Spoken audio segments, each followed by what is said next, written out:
Pendidikan Islam dari Universitas UIN Sutataha Jambi. Di sini akan melakukan riset tentang emas, yang mana anggotanya saya sendiri bernama Muhammad Nurdiansa. Sebelah saya Siang sekali. Warga Turkiya, ada Nabila Fethi, Titik Setia, Sanandraini, Kasmayani. Baiklah, untuk mengetahui bagaimana tentang humas yang ada di sekolah ini, cekidot, kita langsung menuju ke Bapak Catur.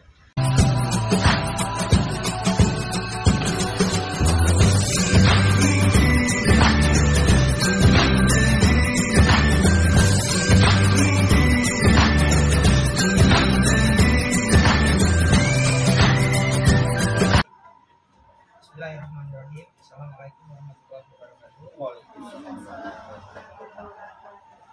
Langsung ke kami dari mahasiswa UIN Prodi Manajemen Islam. Ada tugas pada tugas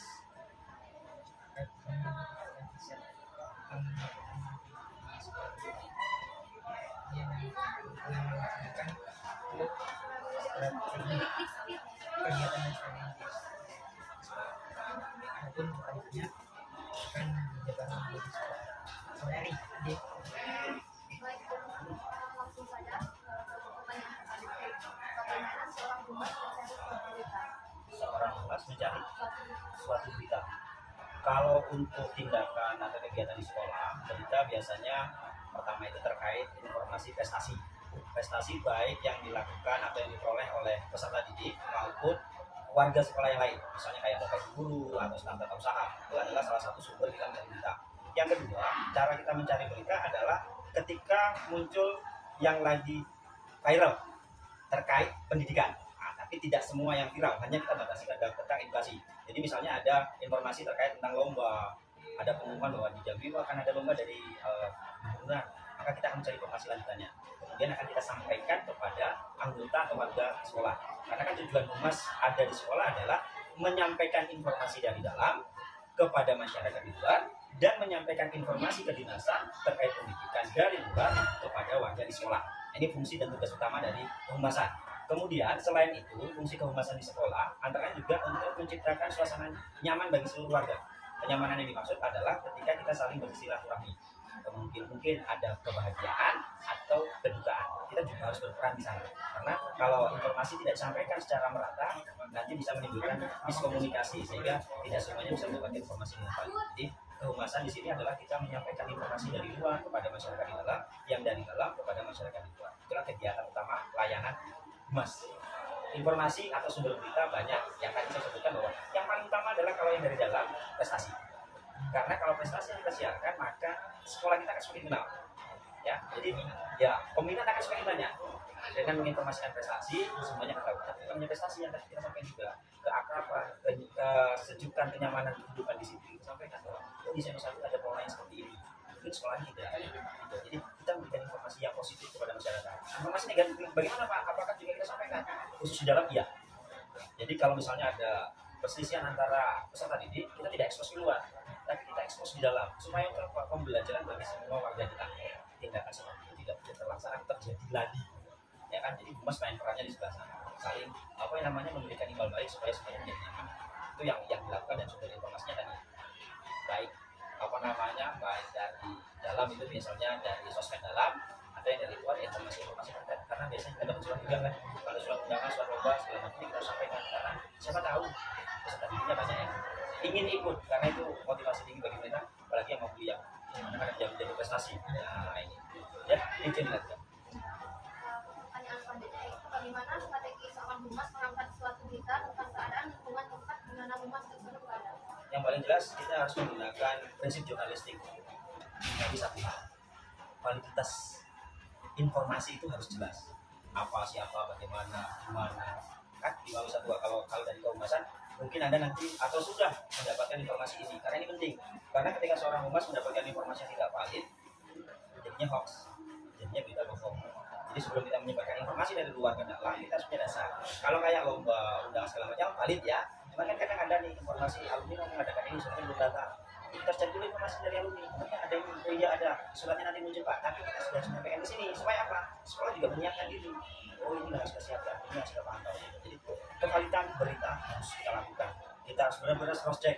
Misalnya ada di dalam, ada anak yang berantem, itu kan eksposisi dalam. Ya, kita harus cari benar dulu. Benar ini masalahnya apa? Kejadiannya seperti apa? Supaya jangan sampai kita tidak seimbang. Karena kadang-kadang ketika kita menjadi orang tua, informasinya ternyata nggak berimbang. Perkelahian yang terjadi akibat tindakan mereka sendiri. Tapi ada yang bilang, oh ini enggak Pak, ini ada pembulian seperti itu. Kadang-kadang kita sendiri sudah menciptakan suasana. Ya kan? Jadi kita harus mencari informasi secara valid. Kita harus benar spesifik. Jangan hanya sekedar informasi ada yang pencurian langsung ekspos. Nah, itu tidak boleh. Itu harus kita dilakukan. Kita cari. Jika memang kejadian harus kita cari informasi valid. Jadi segala sesuatu informasi harus valid, harus benar-benar sesuai dengan faktanya. Misalnya kalau berita kan sudah jelas valid ya. Orang tua dari Islam meninggal dunia, misalnya orang tua dari peserta didik di kelas 10 1 meninggal dunia pada pukul 8. Masih kita sifat sosial kita di dalam sini ya kan, buat masyarakat. Itu salah satu cara yang paling tepat, validkan informasinya. Lalu apakah seorang humas itu membuat jadwal sebelum turun ke lapangan? Tidak terjadwal, tapi baiknya mempunyai rencana kerja ya, bukan jadwal kalau saya menyebutnya rencana kerja. Apa rencana kerja 1 tahun? Karena biasanya kalau dari dalam ini ada hubungan dengan komite sekolah, ya kan? Ada hubungan dengan alumni, ada hubungan dengan informasi tentang perlombaan. Jadi kita punya rencana kerja. Rencana kerja kita apa? Kalau sekolah itu kan menggunakan tahun pelajaran, bukan tahun anggaran. Maka ketika tahun pelajaran baru, kita sudah menyiapkan rencana kerja. Misalnya pertemuan dengan orang tua wali murid bagi kelas pertama. Kalau di sini kelas 10, kita siapkan rencana kerja itu. Kemudian untuk yang kelas 11, untuk yang kelas 12, isinya nanti beda-beda. Kalau yang kelas 10 mungkin pengenalan, ya kan, pengenalan orang tua dengan lingkungan sekolah dan warga sekolah. Yang kelas 11 bagaimana? Persiapan nih. Kalian yang mau ke misalnya ikatan dinas, ya kan, mau tentang misalnya ke perguruan tinggi yang mereka inginkan, kita set juga. Yang kelas 3 gimana? Tadi mempersiapkan, memang terpantau benar-benar supaya apa kejadian tidak lulus itu tidak terjadi. Nah, kan kita harus bersikap juga, karena kan ada tahu sendiri. Ada semester 1, semester 2, semester 3, semester 4 nyaman nih, gak ada masalah. Naik ke kelas 3 merasa sudah mau lulus, melakukan pelanggaran. Contoh pelanggaran gak usah susah, nggak masuk 30 hari aja itu sudah bisa nah ini sudah bisa diputuskan. Makanya kita berpartisipasi di dalamnya, Mas, mempersiapkan rencana kerja pertemuan dengan orang tua supaya apa, orang tua tahu nih nanti udah pasti ini loh yang harus dilakukan, ini loh yang harus disiapkan. Jadi kita punya rencana kerja, rencana kerja kita selama 1 tahun. Pak, nanti kalau ada yang mendadak gimana? Ya itulah accidental. Jadi kita sudah menyiapkan ya kan, seperti ini kan tidak terjadwalkan, ini accidental. Makanya apa layanan yang jelas, rencana kerja awal bisa terlaksana dengan baik, yang lainnya itu yang dilakukan. Jadi kalau saya bukan pakai jadwal ya, rencana kerja.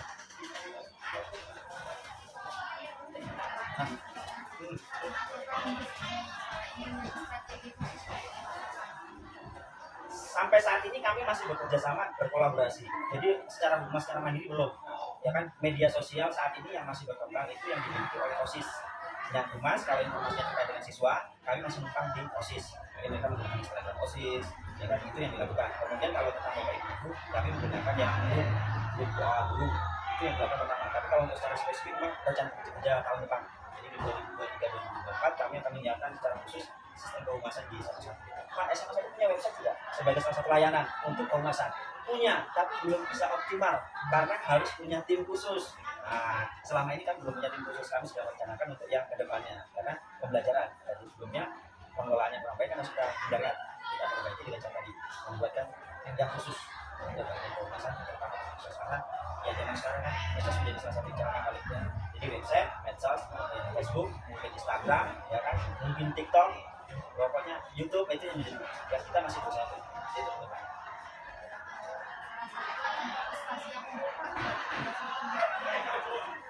Prestasi sekolah atau prestasi apa nih? Prestasi sekolah. Kalau kemarin itu SMA 1 tahun ini 40 orang lulus seleksi nasional berbasis prestasi. Itu menurut saya juga sudah luar biasa. Karena selama pandemi 2020, 2021, 2022 jauh gitu loh. Sebelum-sebelumnya kita sudah di atas 50 orang. Ya memang itulah ya apa namanya, di SMA 1 gaya belajarnya tujuan mereka jarang yang di provinsi Jambi atau di Sumatera. Mereka biasanya larinya langsung ke Pulau Jawa. Nah, dengan pemilihan perguruan tinggi di sana, dengan persaingan yang sangat ketat, Ya kalau mereka kita wajar ya. Dari 140 orang, 150 orang yang lulusannya 40-50 orang, saya sudah merasa cukup bagus dibandingkan ketika mereka tidak mencoba. Karena ketika mereka diinformasikan, kenapa tidak memilih yang lokal saja? Karena belum Pak, kalau untuk SMBP kami maunya untuk DBK saja. Tapi tidak bisa memaksa. Ya kan kita tidak boleh memberikan lingkaran penutup atau batas pasti tidak bisa. Ya silakan nggak apa-apa. Tapi ketika mereka sudah bisa interaksi, ya oke kita lakukan. Kemudian dari kehumasan sifatnya dilakukan tadi. Misalnya ada peserta didik dan kita menang lomba. Salah satu contoh kami punya di kelas 10 itu 2 orang masuk tim puluh air provinsi Jambi.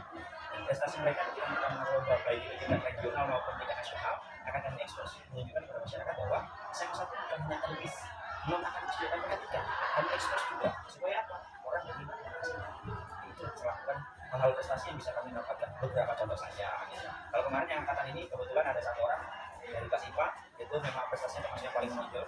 Dia multi talent, mulai dari seni, sastra, kemudian akademis, dia punya semua, termasuk ke kita Bahana 2022 Jakarta. Jadi ini salah satu jadi kita bagus. Bisa aja nanti dicek di kalau nggak salah Facebooknya Bapak Kepala Sekolah. Karena kemarin belum masuk ke website sama satu informasi di Facebooknya Pak Kepala Sekolah, Bapak Bangsa ada di sana.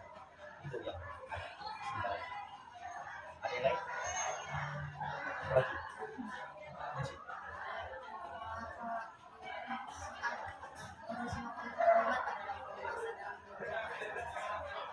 Keterlibatan mereka adalah memberikan informasi. Wah, kami dari kelas 10 ini ada yang menang lomba puisi. Mereka menyampaikan ke saya praktis pada OSIS dulu, karena kan OSIS dan kesiswaan, baru kita praktis namanya dari website, dari Facebook, naiknya di situ. Tetap kontribusi dari seluruh warga salah satu kasus. Ada lagi? Silakan. Kabar duka. Utamanya kita warga sekolah, utamanya. Terus gimana kalau ada orang tua siswa yang meninggal, termasuk warga sekolah masih itu, dan tetap kita sampaikan informasi yang salurkan. Misalnya kalau itu takziah bersama kunjungan itu biasanya adalah yang bapak ibu, kemudian staf tata usaha atau kantin. Kalau untuk orang tua siswa bagaimana? Biasanya kelas yang bersangkutan didampingi oleh 1 wali kelas, 2 guru agama, 3 wakil kesiswaan jika tidak berhalangan, termasuk juga wakil pemasaran, plus seksi sosial OSIS. Jadi mereka libatkan mereka yang baik kabar juga, kemudian apa namanya kita laporkan.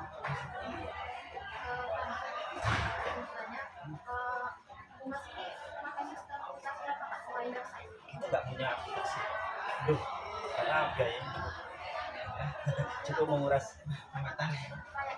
Iya, kalau ke Instagram kehumasan desa 1 belum. Kita masih menggunakan website sama kemarin. Ya tadi kita bantu ke OSIS karena kan ada yang informasi ke OSIS kita sampaikan di sini. Termasuk kayak apa? PBDB. Instagram SMA 1 ada sih, cuma pengelolanya belum tetap. Ini kan tidak semua informasi bisa keluar dan masuk. Tapi kalau OSIS ini kan memang ya namanya anak SMA dan dia lagi aktif, jadi mereka diajukan ke sekolah. Karena memang harus ada tim khusus, setidaknya 2 orang. Apalagi kalau semuanya diserahkan ke bapak ibu, ya kan? Ya, tahu sendiri kontrolnya terlalu. Ada lagi?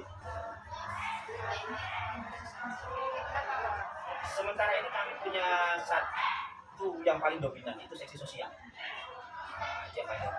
Kemudian ada 1 lagi seksi dengan apa namanya komite sekolah, tapi mereka ini kemarin kalau saya tidak salah membiasakan karena memang belum mencoba. Karena sebelumnya kan semuanya ditangani langsung oleh masnya. Kami coba dan hidup, makanya kemudian saya tahun 2023-2024 mereka nanti akan disiapkan sendiri, mereka menjadi bagian dari sifatnya sebagai apa staf hanya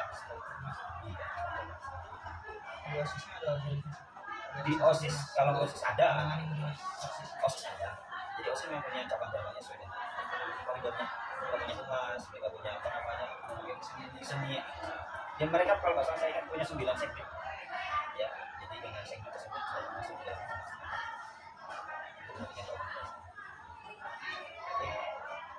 yang mau ditanyakan? Boleh enggak? Enggak usah malu. Kalau boleh sekali lagi Pak, tadi kan masuk ke angkatan. Mas bingung gitu. Angkatan Mas itu selain yang tadi selain anggaran yang menjadi hambatan adalah bersosial media yang baik. Karena tidak semua orang, ya diam aja, tidak semua orang di SMA 1 bapak dan ibu bisa bersosial media dengan baik. Yang dimaksud baik apa? Mereka punya Facebook, tapi mereka memanfaatkan Facebooknya yang baik. Nah, bukan berarti mereka tidak terkontrol, mereka terkontrol. Hanya untuk menyampaikan informasi atau menyebarkan informasi, belum semuanya bisa. Faktor apa yang menyebabkan? Faktor itu, gitu loh. Kalau yang muda-muda yang masih di bawah 40, 35 tahun, maksimal 40 tahun, mereka bisa saling berbagi dengan cepat. Tapi yang sudah di atas 40, ya maaf, karena memang teknologi yang kita gunakan sebelumnya, kita memakai, maka itu hambatan yang paling jelas. Gitu. Kadang-kadang juga hambatan yang muncul apa? Informasi yang diberikan tidak lengkap. Maka kita mencari lagi, menambah informasi lagi supaya informasi semakin jelas dan valid. Gitu. Nah, inilah masalah-masalah yang paling itu. Kalau masalah anggaran itu bagian lain, gitu ya. Itu kan setiap bidang itu harus punya, tapi kan tidak bisa semuanya harus ada. Makanya jalan yang paling jelas adalah faktor pembuatan teknologi. Makanya sekarang kan bercoba nih, agak berhasil kalau menurut saya, 50% bisa berjalan dengan baik. Maka di 2023-2024 harapannya apa? Semuanya bisa baik dengan keluarnya SK baru. Jadi orang punya tanggung jawab. Kalau orang belum punya SK kan masih ya itu tidak akan, ya kan? Kalau dia tidak sibuk banget, ya dia akan total. Tapi ketika dia sibuk dia, tapi ketika dia punya SK, suka tidak suka, tidak, ya jangan. Karena tanggung jawab, SK itu kan bentuk tanggung jawab seseorang. Makanya itu apa bedanya? Depan kita akan berubah. Kami juga sedang berusaha untuk membangun ekstrakurikuler yang namanya fotografi. Itu sebenarnya bagian dari komunikasi. Ya, medianya jelas nanti. Jadi yang sedang kami rancang karena ternyata nggak seperti yang saya bayangkan gampang aja. Jadi tidak, mereka punya struktur dengan program yang sangat baik setelah melihat punya sekolah lain. Jadi sama-sama negara bisa.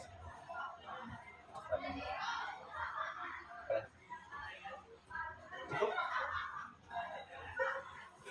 Ya, jadi untuk pemasakan yang perlu Anda perhatikan yang paling jelas ketika nanti sudah sampai pada titiknya, ya kan? Yang dimaksud sampai pada titiknya apa? Sudah selesai sekolah, melakukan atau melaksanakan pekerjaan yang diinginkan. Siapa tahu benar-benar menjadi humas atau public relations, PR, gitu. Nah, mudah-mudahan dari kesempatan ini yang paling jelas apa? Ketika mendapatkan informasi, carilah informasi yang baik. Karena kembali informasi itu banyak sekali manfaatnya. Supaya kita sebagai PR yang penyambung lidah bisa memberikan informasi dengan baik sehingga masyarakat tidak bisa sampai selanjutnya. Silakan, semoga yang kita lakukan pada hari ini bisa menjadi apa ya, tambahan pemahaman. Kalau ilmu kayaknya belum, ya kan, pemahaman. Karena kalau sudah paham saya percaya ilmunya akan datang. Tapi kalau kita belum paham, ilmunya masih ngintip doang, itu malah yang masih belum pahamilah. Karena semuanya belajar yang paling sulit itu paham. Ya, jadi apapun yang bisa dipahami dengan baik. Kalau bapak dosennya menyampaikan informasi, pahamilah informasi. Lebih baik paham 10% daripada tahu 100%. Karena yang 10% itu bisa jadi 100, tapi kalau sudah 100 bisa hilang. Katanya bisa hilang rasa. Ya, oke, itu semoga bermanfaat.